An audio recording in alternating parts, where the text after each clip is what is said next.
नमस्कार दोस्तों, स्वागत है आप सभी का नैन्सी क्लासेस में। आज मैं यहाँ पर आपको जो क्वेश्चन पेपर करा रही हूँ ये सुपर टेट 2019 का क्वेश्चन पेपर है, जहाँ पर मैं आपको पर्यावरण एवं सामाजिक अध्ययन तथा सामान्य ज्ञान के क्वेश्चंस कवर कराऊंगी। आपको सबसे पहले ये जानना होगा कि सुपर टेट की परीक्षा में पर्यावरण एवं सामाजिक अध्ययन कितने मार्क्स का आता है एंड सामान्य ज्ञान आपका कितने मार्क्स का आता है। तो पर्यावरण एवं सामाजिक अध्ययन आपका मिला के 10 अंक का आता है। वहीं सामान्य ज्ञान एवं CA यानी कि करंट अफेयर्स, ये दोनों चीज़ें आपकी मिला के कितने मार्क्स का आता है, ये आपका 30 मार्क्स का आता है। अब ये आपके आयोग पर डिपेंड करता है कि वो करंट अफेयर्स से कितने क्वेश्चन देते हैं और सामान्य ज्ञान से कितने क्वेश्चन देते हैं। तो यहाँ पर आपको बेसिकली स्टैटिक जीके पढ़ना होता है। तो आइए शुरुआत करते हैं आज की वीडियो की। आज का आपका पहला क्वेश्चन है कि बुद्धचरित महाकाव्य किसने लिखा? अश्वघोष, नागार्जुन, हेमचंद, गौतम बुद्ध। तो ये जो बुद्धचरित महाकाव्य है ये आपका अश्वघोष ने लिखा था। किसने लिखा था? अश्वघोष जी ने लिखा था। ये जो अश्वघोष जी हैं ये बौद्ध महाकवि एवं दार्शनिक थे। ठीक, बौद्ध महाकवि तथा दार्शनिक। ठीक है, तो ये क्या थे? एक बौद्ध महाकवि एवं दार्शनिक थे अश्वघोष, जिन्होंने बुद्धचरित महाकाव्य लिखा था। चलते हैं नेक्स्ट क्वेश्चन की ओर। नेक्स्ट क्वेश्चन पर जाने से पहले मैं आपको एक चीज़ बोलना चाहूँगी कि जैसे कमेंट में मुझे बोला जा रहा है कि मैम सिलेबस आप बता दीजिए, तो आप सभी से मैं बोलना चाहूँगी कि आप हमारे यूट्यूब चैनल जो है उसकी प्लेलिस्ट में जाएँ। आपको एक एक चीज़ मिलेगी, सिलेबस मिलेगा, आपको किस तरीके से आपको पढ़ाई करनी है, सारी चीज़ें मिलेंगी। तो आप लोग प्लेलिस्ट में जाके ये देख लीजिए कि सिलेबस आपका क्या है, कितनी मार्क्स की कौन सी सब्जेक्ट आते हैं, ये सारी चीज़ें आपको मिल जाएंगी। बस आपको देखना है प्लेलिस्ट में जाके। तो अब चलते हैं नेक्स्ट क्वेश्चन की ओर। क्वेश्चन है आपसे कि नाथ पंथ नामक संप्रदाय के प्रवर्तक कौन है? ऑप्शन है आपके मत्स्येंद्रनाथ, गोरखनाथ, श्रीनाथ या वासव। तो यहाँ पर आपको नाथ पंथ जो संप्रदाय है इनके प्रवर्तक के नाम बताना है। तो इनके जो प्रवर्तक थे उनका नाम था आपका मत्स्येंद्रनाथ। क्या नाम था? मत्स्येंद्रनाथ था। ये जो मत्स्येंद्रनाथ थे ये गुरु गोरखनाथ के गुरु थे। किसके? गोरखनाथ जी के गुरु थे। ये चीज़ भी आप लोग याद रखिएगा, क्योंकि ऐसा होता है अक्सर कि आपकी परीक्षा में जो प्रश्न बनते हैं, जैसे इस बार आपका प्रश्न बना कि नाथ पंथ नामक संप्रदाय के प्रवर्तक कौन थे, तो आपने जान लिया मत्स्येंद्रनाथ। अब आपने यहाँ पर एक चीज़ और जान ली कि गोरखनाथ जी जो थे इनके गुरु थे ये मत्स्येंद्रनाथ। तो हो सकता है एग्जाम में अगली बार आपसे इसी तरीके का क्वेश्चन पूछा जाए। ठीक, तो इसीलिए लोग कहते हैं आपसे कि आप लोग जो है प्रीवियस ईयर क्वेश्चन पेपर ज़रूर सॉल्व करें, क्योंकि जो क्वेश्चन आप पढ़ रहे हैं सेम क्वेश्चन अगर नहीं आया तो उससे रिलेटेड अगर आपने कुछ भी पढ़ा है तो वो आपके लिए बहुत इंपॉर्टेंट बनता है नेक्स्ट एग्जाम के लिए। ठीक, तो आप लोग समझ गए हैं। अब चलते हैं नेक्स्ट क्वेश्चन की ओर। तो क्वेश्चन है आपका कि निम्नलिखित में से कौन सा कर्नाटक का लोक नृत्य है? गरबा, चरकुला, जवारा या फिर यक्षगान। तो यहाँ पर ये क्वेश्चन बहुत इंपॉर्टेंट है, क्योंकि यहाँ पर आप ये जो 4 नृत्य आपको दिख रहे हैं ये आप जानेंगे कि कहाँ का कौन सा लोक नृत्य है। तो पहला तो आई थिंक बहुत ज़्यादा सिंपल है, क्योंकि आप सभी को पता होगा कि गरबा जो है बहुत ज़्यादा फेमस है आपके गुजरात में। ठीक है, गा से गरबा, गा से गुजरात। ठीक, अब आता है आपका चरकुला। तो चरकुला आप सभी को पता है कि आपके प्यारे यूपी का है ये चरकुला, और सबसे ज़्यादा इंपॉर्टेंट होता है चरकुला आपका कहाँ पर फेमस है। तो आपका चरकुला जो है ब्रज क्षेत्र में फेमस है। ठीक, ये इंपॉर्टेंट बनता है क्योंकि यही आपसे पूछा जाता है एग्जाम में कि किस क्षेत्र में फेमस है, बुंदेलखंड क्षेत्र में, ब्रज क्षेत्र में, पूर्वांचल में। तो ये आप लोग याद रखिएगा। अब बात आती है जवारा की। तो ये जो जवारा है ना ये आपका मध्य प्रदेश में फेमस है। कहाँ पर? ये आपके मध्य प्रदेश का लोक नृत्य है, याद रखिएगा। यक्षगान जो है आपका कर्नाटक का लोक नृत्य है, जो कि बहुत ज़्यादा इंपॉर्टेंट है। कई बार एग्जाम में यक्षगान के बारे में पूछा गया है। तो यहाँ पर आप लोग समझ गए होंगे कि यक्षगान आपका बिल्कुल सही ऑप्शन होगा, जो कि कर्नाटक का लोक नृत्य है। ये आप लोग ज़रूर याद रखिएगा, क्योंकि यक्षगान के बारे में आप देखेंगे तो कई सारे एग्जाम में पूछा गया और इम्पोर्टेंट भी बहुत ज़्यादा है। चलते हैं नेक्स्ट क्वेश्चन की ओर। क्वेश्चन है आपसे कि मिर्ज़ापुर प्रसिद्ध है कजरी के लिए, चरकुला नृत्य के लिए, पंबारा के लिए या नकटा के लिए। तो आपसे मिर्ज़ापुर के बारे में पूछा जा रहा है। ये आपके उत्तर प्रदेश जो आपका सामान्य अध्ययन होता है उससे आपका क्वेश्चन है, जिसको आप यूपी स्पेशल कहते हैं। तो यदि आप लोगों ने यूपी स्पेशल में कुछ अभी तक नहीं पढ़ा है तो आपको मैं सजेस्ट करूँगी कि आप 9वीं क्लासेस की प्लेलिस्ट में जाएँ। वहाँ पर आपको उत्तर प्रदेश सामान्य अध्ययन से जितने भी प्रश्न अब तक की परीक्षा में बने हैं या फिर बनने की संभावनाएं, सारी चीज़ें मैंने कवर कराई हैं। कई सारे वीडियोज़ हैं, आप उनको ज़रूर कवर कीजिएगा तो आपका उत्तर प्रदेश सामान्य अध्ययन अच्छे से तैयार हो जाएगा। वहाँ पर मैंने ये सारे क्वेश्चन कवर कराए हैं। तो आपका क्वेश्चन था कि मिर्ज़ापुर प्रसिद्ध है, तो जो मिर्ज़ापुर आपका फेमस है वो कजरी के लिए प्रसिद्ध है। किसके लिए फेमस है? कजरी के लिए फेमस है, इसीलिए आपका फर्स्ट ऑप्शन एकदम करेक्ट होगा। ये जो कजरी है ये पूर्वी उत्तर प्रदेश का वर्षा ऋतु का लोकगीत है। अब आपको ये भी याद रखना है कि जो कजरी आपका है ये आपका बेसिकली वर्षा ऋतु का लोकगीत है। किसका है? वर्षा ऋतु का है।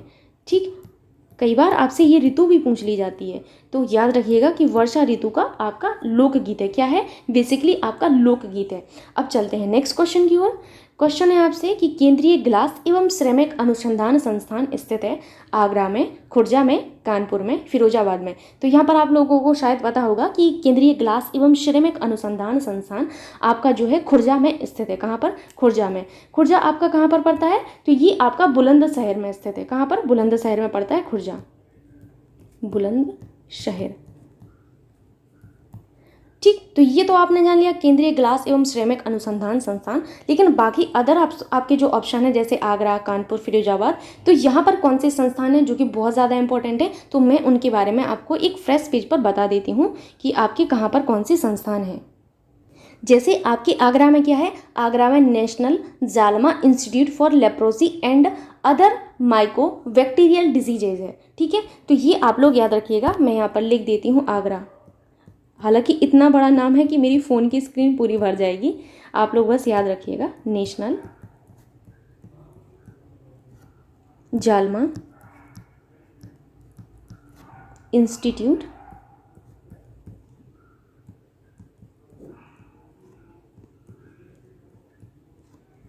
For leprosy and other micro bacterial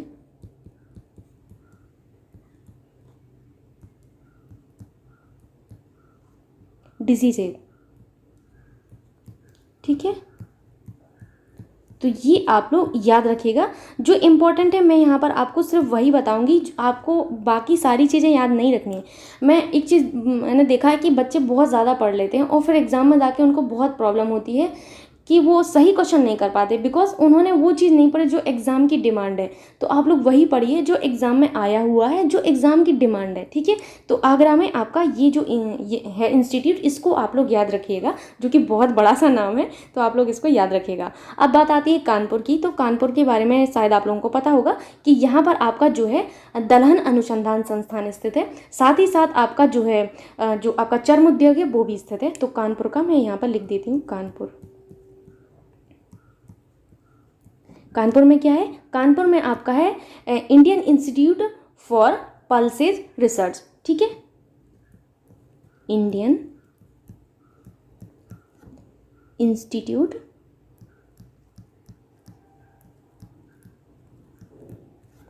for pulses. Pulses का मतलब क्या होता है? पल्स का मतलब दाल होता है। ठीक है, रिसर्च। इसे हम लोग हिंदी में क्या कहते हैं? इसे ही हम लोग कहते हैं दलहन अनुसंधान संस्थान। मैं यहाँ लिख देती हूँ दलहन अनुसंधान संस्थान। ठीक, अगर आपसे कभी पूछा जाए कि पर्टिकुलर जगह पूछी जाए कानपुर में, तो ये कल्याणपुर में। कहाँ पर है? कल्याणपुर में, याद रखिएगा। ठीक, अगला आपको पढ़ना है कि आपके कानपुर में कौन सा इंस्टीट्यूट है, तो आपका है केंद्रीय चर्म अनुसंधान संस्थान। मैं यहाँ पर लिख देती हूँ दूसरा, केंद्रीय यानी कि सेंट्रल चर्म अनुसंधान संस्थान। ठीक, तो ये आप लोग याद रखिएगा, ठीक है, ये दोनों याद रखिएगा। एक और आप लोग कानपुर में याद रखिएगा, सेंट्रल टेक्सटाइल इंस्टीट्यूट। क्या? Central textile institute. एक और आपका ऑप्शन था फिरोजाबाद। तो आप सभी को पता है कि फिरोजाबाद की जो चूड़ियाँ हैं वो बहुत ज़्यादा फेमस है, लड़कियों को बेसिकली पता होगा शायद। तो ये जो फिरोजाबाद है, यहाँ पर कांच उद्योग विकास केंद्र है। क्या है? कांच उद्योग विकास केंद्र।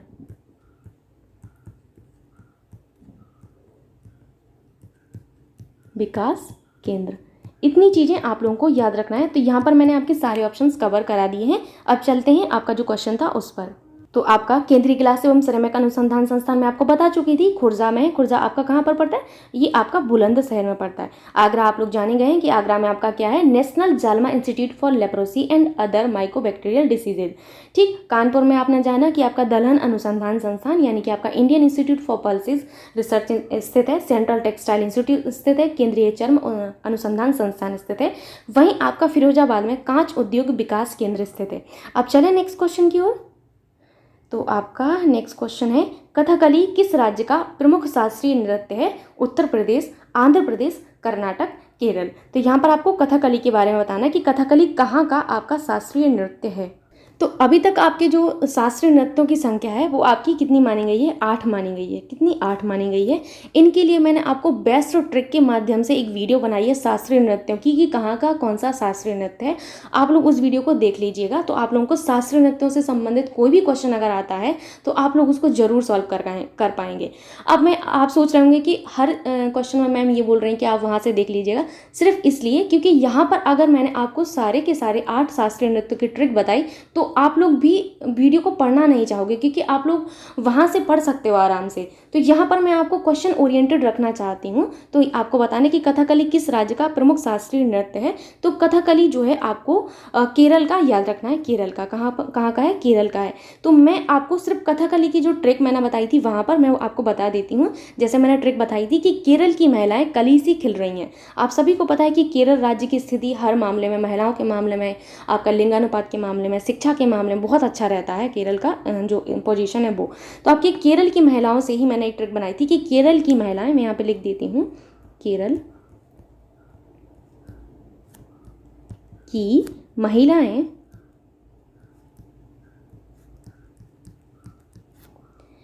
कली सी खिल रही हैं। कली सी खिल रही हैं। अब आप लोग कैसे इसको समझेंगे कि इसमें केरल का शास्त्रीय नृत्य कौन सा है। तो केरल यानी कि कली यानी कि कथकली। ठीक है, केरल यानी कि यहाँ पर कली आपको मिला ना, और जो आपका ट्रिक है उसमें, तो आप यहाँ पर समझ जाएंगे केरल कथकली से संबंधित है। ठीक, तो यहाँ पर आपका 4th ऑप्शन एकदम करेक्ट होगा। अब बात आती है कि उत्तर प्रदेश का शास्त्रीय नृत्य कौन सा है। तो उत्तर प्रदेश का जो शास्त्रीय नृत्य है वो है आपका कथक। कौन सा है? कथक। मैंने इसके लिए भी ट्रिक बनाई थी कि उत्तर प्रदेश के लोग पान मसाला खाते खाते थकते नहीं हैं। थकते से आपको याद रखना है कथक, जो कि आपका यूपी का है। आंध्र प्रदेश के लिए भी मैंने आपको ट्रिक बताई थी, तो वो आप लोग याद देख लीजिएगा वहाँ से। कुचिपुड़ी, आंध्र प्रदेश का जो शास्त्रीय नृत्य है वो कुचिपुड़ी है। कौन सा है? कुचिपुड़ी। ठीक। वहीं कर्नाटक का जो नृत्य है वो यक्षगान है, लेकिन यक्षगान आपके शास्त्रीय नृत्यों में नहीं आता है। ये चीज़ आप लोग याद रखिएगा। चलते हैं नेक्स्ट क्वेश्चन की ओर, जो कि है आपका कि भारतीय राष्ट्रीय कांग्रेस के प्रथम मुस्लिम अध्यक्ष थे अबुल कलाम आज़ाद, रफ़ी अहमद किदवई, बदरुद्दीन तैयबजी, हकीम अजमल खां। ये क्वेश्चन बहुत इंपॉर्टेंट है। और यहाँ पर मैं आपको जितने भी फर्स्ट मुस्लिम अध्यक्ष की बात की जाए, या पहले अंग्रेज अध्यक्ष की बात की जाए, या फिर आपके पहले अध्यक्ष की बात की जाए, पहली महिला अध्यक्ष, पहली भारतीय महिला अध्यक्ष, ये सारे पॉइंट्स आपके कवर करा दूंगी। तो जब भी आपका अध्यक्ष से रिलेटेड क्वेश्चन बनेगा तो आप लोग उसको जरूर से सॉल्व कर पाएंगे। ठीक, तो यहाँ पर आपसे पूछा गया था कि प्रथम मुस्लिम अध्यक्ष कांग्रेस के कौन थे। तो सबसे पहले तो आपके भारतीय राष्ट्रीय कांग्रेस के बारे में थोड़ा सा आपको बता देती हूँ कि भारतीय राष्ट्रीय कांग्रेस जो है इनकी स्थापना कब हुई थी। तो जो इनकी स्थापना है वो हुई थी 28 दिसंबर 1885। ठीक है, कब हुई थी? 28 दिसंबर 1885 को इनकी स्थापना हुई थी। किसके द्वारा की गई थी? तो इनके संस्थापक में जो मेन संस्थापक थे वो ए.ओ. ह्यूम थे। कौन थे? ए.ओ. ह्यूम। ठीक है, संस्थापक ए.ओ. ह्यूम। ठीक है, याद रखिएगा E.O. ह्यूम जो हैं आपके मेन संस्थापक थे, जो कि आपके थियोसॉफिकल सोसाइटी के सदस्य थे। किसके थे? थियोसॉफिकल सोसाइटी के सदस्य थे। आप लोग ये भी याद रखिएगा, हो सकता है कभी एग्जाम में पूछ लिया जाए कि आपके भारतीय राष्ट्रीय कांग्रेस के संस्थापक E.O. ह्यूम किस आपकी सोसाइटी के सदस्य थे, तो ये जो है थियोसॉफिकल सोसाइटी के सदस्य थे। थियोसॉफी, ये एनी बेसेंट का नाम सुना होगा आप लोगों ने, तो वो भी आपकी थियोसॉफिस्ट थी, तो याद रखिएगा आप लोग, ये उसी सोसाइटी के आपके सदस्य थे, सोसाइटी सदस्य। ठीक है। इसके अलावा आपकी जो पार्टी गठित हुई थी भारतीय राष्ट्रीय कांग्रेस, उसके संस्थापकों में दादा भाई नौरोजी भी शामिल थे। कौन थे? दादा भाई नौरोजी।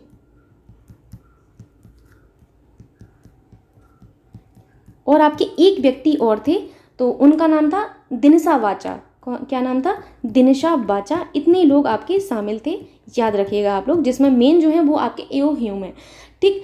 अब आपकी बात आती है कि आपके भारतीय राष्ट्रीय कांग्रेस के हेडक्वार्टर कहाँ पर हैं, तो इनके हेडक्वार्टर न्यू दिल्ली में है। ND का मतलब है न्यू दिल्ली, HQ का मतलब है हेडक्वार्टर्स। ठीक है। अब आगे भी भारतीय राष्ट्रीय कांग्रेस के बारे में कुछ पॉइंट्स आपको याद रखने हैं। अगर आपसे पूछा जाए कि भारतीय राष्ट्रीय कांग्रेस केंद्र का हिस्सा कितने वर्षों तक रही है, तो 49 वर्षों तक, यानी कि 49 ईयर्स तक ये जो आपकी भारतीय राष्ट्रीय कांग्रेस है, ये आपकी जो है केंद्र का सदस्य जो है हिस्सा रही है। ये चीज़ आप लोग याद रखिएगा कि आपकी भारतीय राष्ट्रीय कांग्रेस 49 वर्षों तक केंद्र का हिस्सा रही है। ठीक है। अब बात आती है कि आपके भारतीय राष्ट्रीय कांग्रेस के कितने प्रधानमंत्री बन चुके हैं, तो 7 व्यक्ति जो हैं आपके प्रधानमंत्री बन चुके हैं भारतीय राष्ट्रीय कांग्रेस से। कितने? 7 व्यक्ति प्रधानमंत्री बन चुके हैं। ठीक है। अब तक इतना ही आपको याद रखना है। साथ ही साथ अब बात आती है कि जो फर्स्ट PM थे वो कौन थे भारतीय राष्ट्रीय कांग्रेस के, तो आप सभी को पता होगा कि फर्स्ट PM जो है हमारे जवाहरलाल नेहरू थे, जो कि आपके भारतीय राष्ट्रीय कांग्रेस के जो है प्रथम प्रधानमंत्री बने थे। तो आप लोग इस चीज़ को भी याद रखिएगा, जवाहरलाल नेहरू जी। ठीक है। अब यहाँ पर मैं आपको अधिवेशन से संबंधित और अध्यक्ष से संबंधित चीज़ें बताऊंगी, जो कि मैं आपको फ्रेश पेज पर बताऊंगी, तो आपको समझने में प्रॉब्लम नहीं होगी। अभी मैंने आपको बताया कि भारतीय राष्ट्रीय कांग्रेस की स्थापना 28 दिसंबर 1885 को हुई थी। 1885 में ही भारतीय राष्ट्रीय कांग्रेस का प्रथम अधिवेशन हुआ था, जो कि कहाँ पर हुआ था? ये आपका बम्बई में हुआ था। ठीक है। इसी तरीके से आप लोग लिखिएगा, तो आप लोगों को मतलब कम जगह में काफ़ी सारी चीज़ें आप लिख पाएंगे और आपको जो है पेस्ट करने में दिक्कत नहीं हो, जैसे कहीं पे भी आप उस पेज को चिपका सकते हैं। ठीक है। तो बम्बई में जो है इनका प्रथम अधिवेशन हुआ था, जिसकी अध्यक्षता व्योमेश चंद्र बनर्जी ने की थी। किसने की थी? व्योमेश चंद्र बनर्जी। ये तो आपके फर्स्ट अध्यक्ष हो गए। तो ये व्योमेश चंद्र बनर्जी कौन है? ये आपके प्रथम अध्यक्ष, मतलब जो पहली बार जिन्होंने अध्यक्षता की थी, ये वही थे अध्यक्ष। ठीक। अब बात आती है आपकी कि आपकी जो आपका फर्स्ट अधिवेशन हुआ था, उनकी अध्यक्षता तो आपकी व्योमेश चंद्र बनर्जी ने की थी, लेकिन इसमें कितने प्रतिनिधियों ने भाग लिया था? तो प्रथम अधिवेशन में आपके 75 नहीं, 72 आपके प्रतिनिधि जो थे वो शामिल हुए थे आपके पहले अधिवेशन में। ये चीज़ आप लोग याद रखिएगा, एग्जाम में पूछी जाती है। ठीक है। अब आपको जानना है प्रथम मुस्लिम अध्यक्ष आपके जो हैं वो कौन थे, तो 1887, अभी आपने 1885 में पढ़ा कि फर्स्ट अधिवेशन हुआ था, जो कि आपका बम्बई में हुआ था। व्योमेश चंद्र बनर्जी ने अध्यक्षता की थी एंड 75 सदस्य आपके शामिल हुए थे। अब बात आती है कि 1887 में मद्रास में एक अधिवेशन हुआ था। कहाँ पर हुआ था? मद्रास में अधिवेशन हुआ था, जिसकी अध्यक्षता आपके सैयद बदरुद्दीन जी ने की थी। सैयद बदरुद्दीन। ठीक है। ये जो है आपके बदरुद्दीन साहब, ये आपके प्रथम मुस्लिम अध्यक्ष थे। कौन थे? प्रथम मुस्लिम अध्यक्ष। यही आपसे क्वेश्चन था, तो आप लोग अब समझ गए होंगे कि आपका आंसर क्या होगा। ठीक। तो ये आप लोगों ने प्रथम मुस्लिम अध्यक्ष के बारे में जाना। अब तक आपने क्या जाना? प्रथम अध्यक्ष, फिर जाना आपने प्रथम मुस्लिम अध्यक्ष। अब आपको ये जानना है कि प्रथम अंग्रेज अध्यक्ष कौन था। एग्जाम में पूछा जा सकता है, फर्स्ट वाली चीज़ें बहुत इंपॉर्टेंट होती हैं। तो आपका 1888 में एक अधिवेशन हुआ। कहाँ पर हुआ था? इलाहाबाद, यानी कि जिसे आप वर्तमान में प्रयागराज कहते हैं, इलाहाबाद में हुआ। तो तो ये जो अधिवेशन हुआ था ना, इसमें जो आपके अध्यक्ष थे वो आपके प्रथम अंग्रेज अध्यक्ष थे, जिनका नाम था जॉर्ज यूल। शायद आप लोगों ने नाम सुना होगा, जॉर्ज यूल। ये जो जॉर्ज यूल थे ये आपके भारतीय राष्ट्रीय कांग्रेस के प्रथम अंग्रेज अध्यक्ष थे, प्रथम अंग्रेज अध्यक्ष। ठीक, ये आपने पढ़ा। अब बात आती है कि भारतीय राष्ट्रीय कांग्रेस की प्रथम महिला अध्यक्ष कौन थी, जो कि आपसे एग्जाम में न जाने कितनी बार पूछा गया है। तो यहाँ पर मैं आपको बताती हूँ कि आपका 1917 में यानी कि 1917 में एक अधिवेशन हुआ था। कहाँ पर हुआ था? तो ये अधिवेशन कलकत्ता में हुआ था, कलकत्ता। ये जो कलकत्ता में अधिवेशन हुआ था, इसकी अध्यक्षता आपकी जो है एनी बेसेंट जी ने की थी, यानी कि Shrimati Annie Besant, Annie Besant. देखिए, आप लोग क्वेश्चन को ध्यान से पढ़िएगा और मैं जो बोल रही हूँ उसको ध्यान से समझिएगा। मैंने कहा प्रथम महिला अध्यक्ष, क्या कहा मैंने? प्रथम महिला अध्यक्ष, जो कि आपकी बनी थी कौन? Shrimati Annie Besant. तो यहाँ पर मैं लिख देती हूँ प्रथम महिला अध्यक्ष, किसकी? भारतीय राष्ट्रीय कांग्रेस की। ठीक है, ये क्या थी? प्रथम महिला अध्यक्ष थी।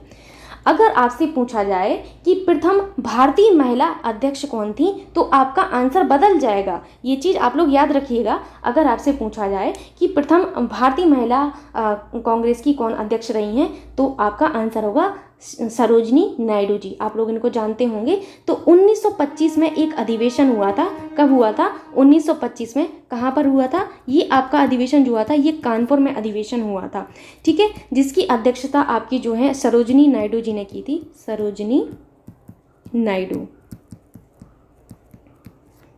ठीक, सरोजनी नायडू लिखा हुआ है ये, जो कि आपकी प्रथम भारतीय महिला कांग्रेस की अध्यक्ष रही हैं, प्रथम भारतीय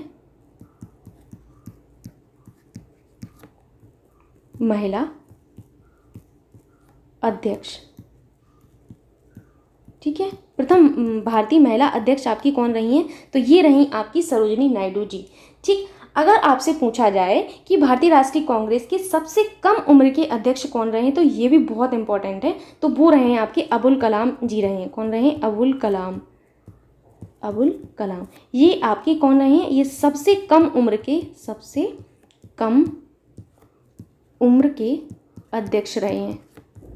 ठीक है, अब इतनी चीज़ें आप लोगों को भारतीय राष्ट्रीय कांग्रेस के बारे में याद रखना है, क्योंकि ये सभी चीज़ें जितनी मैंने बताई हैं ये बहुत इंपॉर्टेंट हैं और ये बार बार परीक्षाओं में आई हुई हैं, क्योंकि भारतीय राष्ट्रीय कांग्रेस से इसी टाइप के प्रश्न बनते हैं।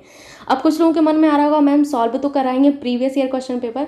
तो मैं आपको बता दूं कि मेरा उद्देश्य ये नहीं है कि आप जो आपका क्वेश्चन आया है बस उसी का आंसर बता के मैं चल दूँ, तो ये नहीं हो पाएगा। क्योंकि आप जो भी चीज़ पढ़ रहे हैं मैं चाहती हूँ कि आप उस चीज़ के बारे में सारी चीज़ें जानें, कि अगली बार अगर आपका कोई भी क्वेश्चन आता है तो आप उसको अटेम्प्ट कर पाएँ। आई होप आप लोग समझ रहे होंगे, और मेरे जितने भी स्टूडेंट हैं वो बहुत समझदार हैं, मैंने ये चीज़ नोटिस की है।